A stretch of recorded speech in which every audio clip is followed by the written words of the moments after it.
Welcome back, gamers, to Shin Megami Tensei Nocturne, Chapter 2. Pour yourself a tall glass of orange juice and grab your Mario 1-Up plushie, and let's-a go.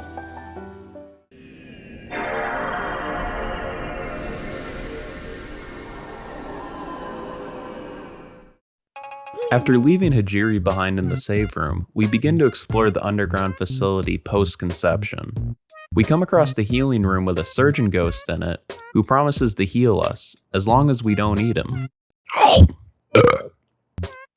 We briefly chat with another ghost, who calls us cringe for being yet another demon fiending for some sweet Magatsui. When we try to use the elevator to leave the underground facility, a pack of will-o-wisps pop out and demand that we hand over our Magatsui for them to gobble up. I'll touch on Nocturne's battle system a bit later, but for now, we'll just punch these ghosts and collect our quick dub. After the battle, we level up for the first time and enter the stats page. There are 5 stats that we can level up: Strength, Magic, Vitality, Agility, and Luck. Let's take a brief little intellectual detour and explain what these stats actually affect. Leveling Strength increases the Demi Fiend's normal attacks and physical skills. Magic raises our magic points, which is essentially our mana bar, as well as magic damage. Vitality further raises max HP, which is useful because the Demi Fiend is not built forward tough and can die after a few hits from most demons outside of the starting area. Agility increases the Demi Fiend's chance to land attacks and their turn order in battles. Luck is by far the most worthless stat and does not increase drop rates, Maka, or experience gain from battles, or critical strike chance. Luck allegedly lowers the chance of being attacked from behind, chance to go before an enemy, and chance of magic evasion. However, the only thing that leveling it actually guarantees is that you can open one door in an optional big silly maze much later in the game. You can choose to build your Demi Fiend however you want, but a pure strength build is by far the best option, and what I'll be doing this playthrough. We're going to focus mainly on pumping strength and agility, and occasionally vitality, and ignoring the other Nancy Boy stats. Alright, so with our first victory secured, we take the elevator back up to the medical center lobby and continue chatting with ghosts. They tell us that they haven't seen either of our classmates, and that we'll need to reach the annex to progress since the main entrance is blocked off with rubble. We head back to the elevator and decide to check out the roof. Okay, never mind, we go to the second floor instead and continue exploring. On the second floor, we come across the locked door with some hungry demons inside. A ghost gal in the adjacent room tells us that there's a bunch of pretas in that room, want to gobble up more Magatsui, just like the will-o-wisp that ambushed us in the elevator earlier. While we're romping around on this floor, we come across another ghost that tells us that we need to acquire an annex gate pass to progress. As we continue exploring, we come across our first cache cube, which has some little goodies for us. We chat with a ghost who says that he actually did see some humans at the annex, so maybe our classmates are alive after all. Wow. When we arrive at the annex pathway, we have a chat with a pixie hanging out there who agrees to be our very first demon ally, as long as we take her to Yogi Park. You see, in an inferior monster collecting game, you get a cute little creature at the start of your adventure, but Nocturne breaks this mold by giving you a small woman to keep in your pocket instead. Now that we've got Pixie stuffed down our trousers, we take a look at our map and use our big brain to determine that the only room we haven't yet explored is the locked one with all the hungry pretas inside of it. Pixie tricks them into opening the door, and then we enter our second scuffle. But before that, let's take a brief moment to go over Nocturne's simple and easy to understand battle mechanics. Nocturne utilizes the press turn system. When a combat encounter begins, each character gets one press turn, and the more demons you have, the more press turns you start with. You can have a max of 4 demons in your party, but sometimes enemies can have more than that, because the game is evil and hates you personally. You can gain additional turns or lose turns by performing various actions in battle, and all enemies abide by these same rules as well. Landing a critical hit or exploiting a weakness will gain 1/2 turn.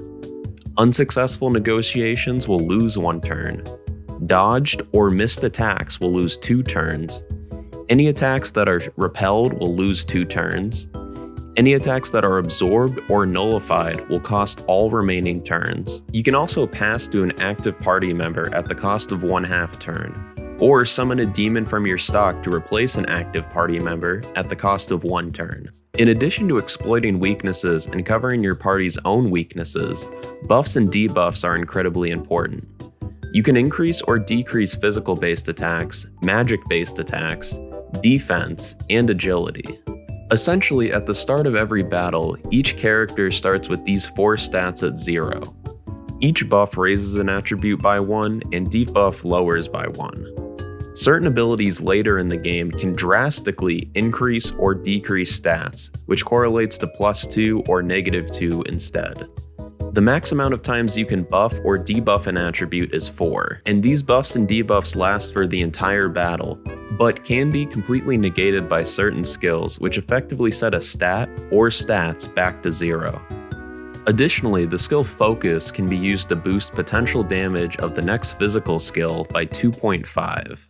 The skill Concentrate, which has appeared in other Shin Megami Tensei titles, does not exist in Nocturne, so there is no magic skill equivalent to boost damage. Sorry, magic users. There is no in-game indicator that displays any of this buffing or debuffing information, so you better get really good at keeping track of it, or play with a notepad and pencil. Finally, let's take a look at the incredibly long list of all the different kinds of skills in Nocturne. First off, we have physical skills, magic skills, conversation skills, and also, let's not forget passive skills. Alrighty, so that about covers everything you need to know. Oh wait, there are also 12 different unique status effects. Let's check these out. Yep, okay, so that's about it for real. Pretty simple stuff. So, yeah, let's get back to the game. Alright, so you know these predas mean business, so we're gonna have to apply everything we've learned in order to get out of this battle alive and secure that gate pass. After a difficult struggle against the predas, we snag the pass, and Pixie encourages us to continue talking to demons in order to recruit more allies. You see, contrary to popular belief, a big reason why mainline SMT games are considered so challenging is not because the gameplay or battle mechanics are difficult, but actually because you occasionally have to try and talk to women. With the gate pass, we can finally open the security system door and progress to the other side of the medical center. A ghost in the walkway tells us there's a big honkin' demon in the annex that'll pound us, and we enter the lobby. We finally get a good look at Fornius, who's just swimming around in circles like a total asshole. After entering the second floor of the annex, we have a chat with a mophead demon who gives us very helpful advice, like if we want a dark future, we should keep using useless attacks, but if we want a bright future, we should exploit enemy weaknesses. I probably could have saved myself a lot of time and trouble by just skipping all that lame nerd talk earlier about the battle system and just included this helpful tidbit. Oh well, whoopsies. We keep exploring and chatting our way through the annex, and it seems like a lot of ghosts are really concerned about getting eaten. I guess the amount of vor has really spiked in Japan after the conception. We take Pixie's advice and manage to convince a Kodama to join us after we agree to let it slurp our health a couple of times during a battle. We keep chatting with ghosts about Fornius, and one happens to mention that he actually saw a human sneak past them a while ago. I mean, I honestly wouldn't be that beaten up if Azamu had been ripped apart by demons, but I guess it would be cool if he survived. Upon hitting level 4, we learn Analyze and receive a prompt that the current Magatama we've ingested has begun to act violently within us. Sometimes when the Demi Fiend levels up, they'll get a tummy ache. If you choose to chug a Pepto and stop it, nothing will happen. However, if you're brave and allow it to continue, one of 5 possible outcomes will occur. The Demi Fiend will be fully healed, your entire party will be fully healed, you will receive a random permanent stat increase, you'll be inflicted with a random status ailment, or you will be cursed. I'll touch on what being cursed does and how to remove it in a future video, so stay tuned for that, gamers. We continue exploring and find ourselves back in the underground facility. We come across the room full of mumbling ghosts with some very helpful tips, so be sure to write all these down. More importantly, we unlock a big bolted door and get a nifty little shortcut that lets us heal up and save before we continue our journey. While battling down in the underground facility, we come across a Shikigami and manage to convince it to join our team after forking over a rock and a bottle of Dayquil.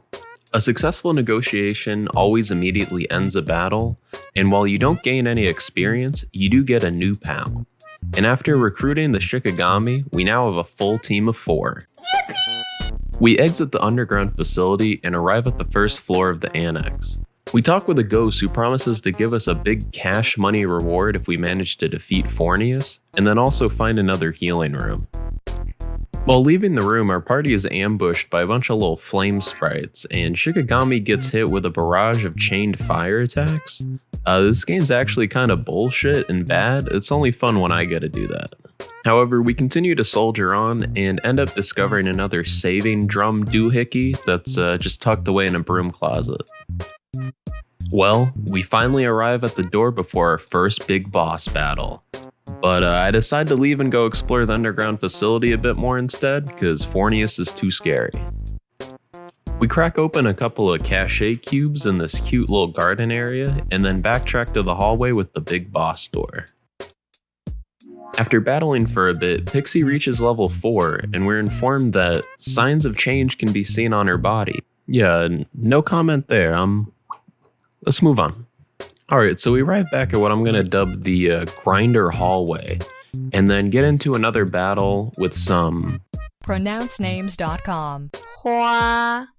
Okay, so we beat the group of hoes, and then, lucky us, looks like another group of enemies appears. Get used to this fun mechanic where sometimes after winning a battle, another group of enemies will just randomly show up to try to curb stomp you. When we chat with the Will-O-Wisp and flash it a big old teethy smile, it decides to join our party without our consent. It's a real mistakes into miracles moment.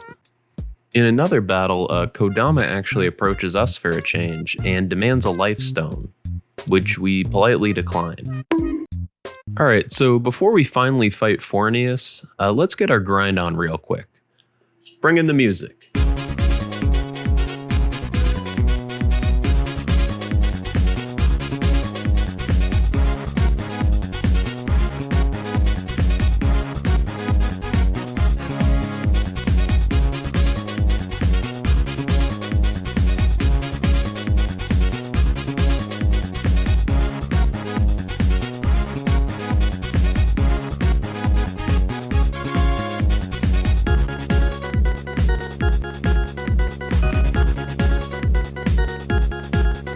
Hold up, pause.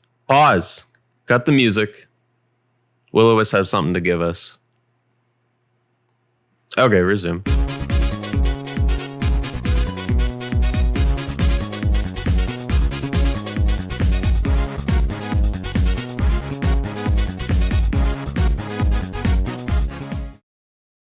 Alright, so after all that hard work, our Pixie hits level 6 and evolves into High Pixie. You think I'm gonna make a weed joke? Is that what you want? Would that be funny? You think that's funny, you sicko? That's disgusting. Get out of here. Leave. The rest of you can stay. With our ultimate team assembled, we march on through the doors to the annex and face off with Fornius. Fornius immediately starts smack talking, calls us a little punk ass bitch, and also mentions that they let another human escape earlier. And after a little bit of banter, our first big boss battle begins. Everything has been building to this moment. If we want to escape the medical facility, find our classmates, and get answers, we'll need to overcome our toughest battle yet.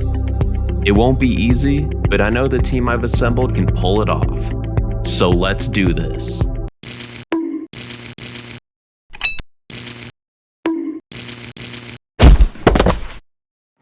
And just like that, Fornius is defeated. We snag a new Magatama, pop open our victory cubes, and then head outside, taking our very first steps into a reformed Oh, come on, man. Okay, so the old woman and the evil kid pop back up and tell us good job for not being cringe. She remarks on the fresh new look of Tokyo and tells us to take a look up and ponder the big blue orb. She informs us that Tokyo has now become a spherical world, as opposed to the previous one, which was flat. The big blue orb is called a Kahusuchi, and it is the energy source that created the new world and provides energy to its inhabitants. Then, after that brief lore update, she once again says some ominous shit and then blinks away. And with that, we can finally begin to explore the big, beautiful new spherical world. Oh bye. Oh wait, hold on, whoops, I forgot something. Give me my fucking money, you asshole.